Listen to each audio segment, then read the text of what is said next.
First off, love the hats. Thank you for making me feel more comfortable with myself. The prongs on yours are a bit flaccid. That's true. You might need a bit more whoopee in your hat, I guess. All right, so we've seen the pilot, and Jughead is very different from the comics that we have read. So Definitely from the digests. Yeah, he's definitely different from the digest. He very much resembles the Jughead in the Mark Waid and Fiona Staples, a more recent reboot of the Archie comic series, in which he's this kind of outsider. He's a little more. He's down on his luck in those comics as well, and he gets a very objective perspective on the entirety of the workings of Riverdale, but he's still kind of on the outside. He's still, in the show he carries very much the same sardonic, sarcastic sense of dry. He's a very cynical character. He's definitely a little more down on his luck in this show, which I think explains why he's quite cynical. You find out, in the pilot, which you don't see a lot of Jughead, you hear Jughead's voice. So he's the narrator of the entire show, which is quite fun. So he's the perspective character, but you don't really know what angle he's coming from in the pilot. And slowly but surely over the season, you start to see just how involved he is in it. And he definitely has his own angle that he's trying to pursue. It's not like he's I don't know. It's not like he's coming at it from some altruistic approach. He definitely has his own reason for being there. I know there's a wedge between Jughead and Yeah. Archie. I'm wondering, what is that relationship? How are we going to see that relationship play out? Yeah, the original treatment that I read of the show, that didn't happen. They were, apparently they were quite good at the beginning, but I think, the creative thought it would be more interesting to have either a reparation or a repairing of their relationship over time. It is stated in the show that Archie and Jughead were once very close best friends, just like they were in the digest and in the comics, and so that still holds quite true for the origin stories, as we would call them. But we thought it would be more interesting if there was a little tension and we could talk about it and we could have a story to build off of that, and that would be more fun. But episode 2 is a deeper exploration of why they're upset at each other, what happened, and what could happen in the future if they should choose to be okay and forgive and all of that. Lily was talking about how she is going to work with Jughead to combat the corruption of the police department and the adults, the Blossoms, and everything like that. How would you describe this team up? How would I describe the team up? It's because Betty has the journalistic resources from her parents and the background of her lineage, and Jughead is an objective character on the outside, very much of their school society and of their society at large. It gives him an interesting angle to approach writing about the town, writing about the students, writing about how people treat him, and by association treat the rest of their classmates and the citizens of this Riverdale. Betty, it's pretty obvious that Betty, her relationship to the journalism of the show is very much driven by her relationship with her mother, whereas Jughead, without saying too much, has a different angle for it. But Jughead really approaches a lot of this. A lot of his motivation, in my opinion, is driven by him trying to figure out quite a bit about himself and how he stands in society and where he fits in and how people are treating him. It's like it's the classic. If you're a bully in school, it's probably because the person is hurting a bit at home. You're trying to figure out, Jughead is trying to figure out other people, or he's being quite cynical to other people, or he's pushing away from other people because he doesn't understand himself. And I think a lot of that writing is going on through that.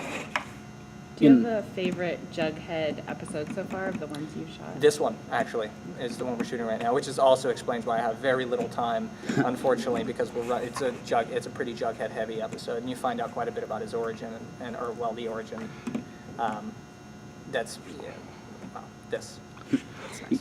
you talk about struggling with yourself. In the comics, most recently Jughead was kind of identified as asexual. Yeah, I'm glad you brought it up. Is that something that you're going to explore in the show? Well, first off, I don't think I personally would love to see that exploration, but I'm just the actor. At the end of the day, to say that that's my job or my duty is probably a misunderstanding of the writer's role and the director's role and the producer's role. Like, if I was in full creative charge of this character, it would, things obviously would be different. Things obviously would go a certain way, but it seems to me that they're not going to explore that angle.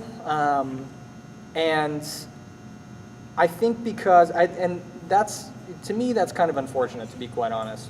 I think there's a lot of room for growth in that, and I think that kind of representation is quite interesting, and I think it's needed, frankly. But this is also one of those things where it's only really been canon in a single iteration of the Archie universe, and that's Zdarsky's universe. It was said very shortly in passing, and it really wasn't addressed with kind of the fullness that I think it should have been addressed with. And unfortunately, it has garnered, unfortunately for the other representations of Jughead, it has garnered much of the attention on his character. Jughead has not really been asexual until that single iteration of Zdarsky's comic about a year ago. Yeah. So it's not in the digest, it's not in any of the previous ones, and now it's become kind of the linchpin of his character, which I also don't know if that's right specifically, but I don't have that kind of control as an actor, to be quite honest. I would love to sit here and be like, yes, of course, he will do this and this, but, we'll see. I know that, I know that Jughead's story right now has not fully been explored, and especially in terms of sexuality and his placement with the world, and I think because he as a character is so lost, just amongst himself and amongst his relations with everyone around him, that I think there's a lot of growth available there, and there's a lot of narrative that can be explored. But I really think if you want the answer to this question, you should point it at some of the creative leads on this show, because I think that would be a little more poignant, and you guys would be able to get better answers. Well, Roberto is also behind the Afterlife with RG Comics, and there was talk about the Halloween special and bringing zombies in. Just if they could figure out a way to do that, is that something you'd be into? The Afterlife stuff? Yeah. I mean, I would love it. I love it as long as it doesn't break the theme and mood of the show. And that to me has kind of been the balance we've had, because Jughead is like the narrator, which is a super kind of film noir angle, but he's also kind of the comic relief. And the balance that the writers and a lot of the creative have been finding with the tone of this show is a balance between where comedy is appropriate and where we have to keep the moodiness and the tone and all of that. So if we can manage to find a way to, inject the Afterlife with Archie into the show in a way that's not, heavy-handed or done in a shoddy way, I think then, yeah, I'd love to see that stuff. That's awesome. I mean, I personally would love to be able to be a zombie, because I know Jughead is the zombie in Afterlife with Archie. So yeah, I'd love to see all of that stuff. We know the show is cast in Ethel. Have you gotten to work together at any point yet? Well, I've spent some time with her on set, but they're definitely going to be exploring that angle between Jughead and Ethel. I know that they really want to explore that, but no, I actually haven't gotten to work with her yet, so we'll see. Well, we actually get a little bit of the backstory with the hat, which was covered in the comics. Mm-hmm. Will you be seeing that on screen? It hasn't been covered just yet. The writers like to keep us in the dark for very much of this. And then when we ask for the scripts and we ask for creative, they go, well, maybe. It keeps the dynamic really strong and tense. But no, I don't know. We haven't explored it yet, but I'm sure they'll explore it. In the same way that we explore the ash shirt for Jughead, and we explore some of the more iconic trademarks of all the existing characters, we're definitely going to explore the hat as well.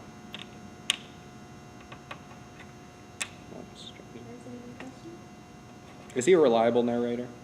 Is he? I don't think Jughead's a reliable anything, to be honest. No, I think he is. Yeah, I think he is, for certain. I was going to say, in an episode like this where you are significantly more on screen, are we seeing less of the off-screen narration, or does the narration seem to be a steady amount no matter how much during an hour? The narration really takes place at the beginning and the end of every show. So we're bookending each episode. And no, even in the Jughead heavy episodes, we still see that narration. And what has that been like narrating the show? What has that process been like? It's fun, but you know when you record your own voicemail and then you listen back to it and you're like, God, that sounds so nasally. I never, when I was younger, I never thought myself to be qualified for like a Morgan Freeman kind of narration or like a Planet Earth, but I've watched my film noirs. I'm getting into it. I'm trying to. It's funny when I originally read for Jughead. They had his introductory monologue for the audition, and I was in a weird place, so I just spent like a week watching the old Twilight Zones, and of course Rod Serling, I channeled that in the audition, and Roberta was perfect, so I bring a lot of that in, I'm trying to do a little more of that, and I'm definitely drinking a lot of water and clearing my throat a lot. It's disgusting. If you heard me in the booth, you'd be like, ugh. But it's, I think it's turning out well so far. Well, we visited Pop's Diner, great set. I love that set. Is that going to continue to be Jughead's sort of Haunt. HQ, or what's the deal I think so. Yeah, I think so. And a lot of the establishing shots for each episode, of Jughead riding to still take place in Pop's. But Pop's is not just Jughead's haunt. Pop's has really become, the main set in terms of, when we return. It's a comfortable place and it's well lit. And in contrast to some of the darker tones and the darker sets that we have on this, to have this well-lit, familiar diner location is a nice way to bring the audience back to like a more comfortable palate cleanser of a tone. And I think that's what we're using Pops as. Mm-hmm. Yeah, certainly feels like another character. It does. And I love, that's certainly my favorite set. We had a big rig pull into the diner recently thinking it was an active diner, and we had to turn him around. It's built as a fully functioning diner, so I'm trying to convince everybody to, like, hey, when we're off season, just turn it around. Turn it around, make a little cash with it. Who knows? But no, I love that set. It's my favorite. Do we get to see any of Jughead's home life or his dog or anything like that? Yeah. Oh, yeah, definitely. In terms of hot dog, I'm not going to say too much, but yeah. Yes. What's the relationship like with Reggie Mantle? Because somebody earlier mentioned that's an interesting one. Reggie Mantle right now has been a kind of complicated character to pursue, in my opinion. He is played by basically our favorite guy, Ross Butler, but Ross is a talented working actor on another show.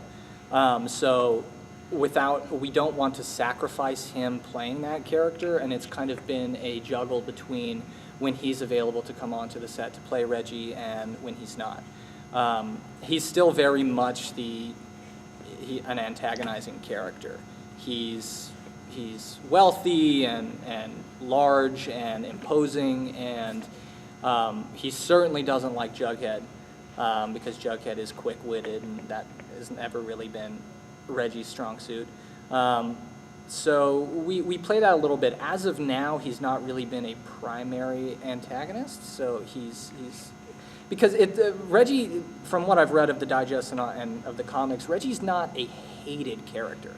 He's like that really annoying friend that you all have that you're like, you're kind of a fuckboy sometimes, but I guess you're cool. You know what I mean? Like, so I can imagine writing him to be quite complicated because the audience should still love and feel nostalgic about Reggie being there while not simultaneously hating him. So I know that Ross is going to eventually be. He's going to wrap the season of the other project that he's working on, and that's going to free him up for some more time on this show, which I think is going to be nice. Other than Jughead, is there a character whose progression you've been really excited to see over the course of the season, like just as a fan of the other characters of the show? Mm-hmm. for me, I really like Archie's character. I really do. I think because in a more realistic and modern sense, an absolutely girl-crazy young man, it is kind of a deviant thing. And to see it take a more realistic tone is interesting, and I like that as an exploration of his character. So I'm interested to see where that goes. And if, it's already, in the show, it's already gotten him into trouble. Not fake trouble, legitimate trouble. And I think, as a narrative, I think that's interesting to me. A character that's so blinded by his pursuit of women and the accidents that he gets into with that, like it was in the comics and the digest. I think that's an interesting narrative. So I like Archie's character. I really do.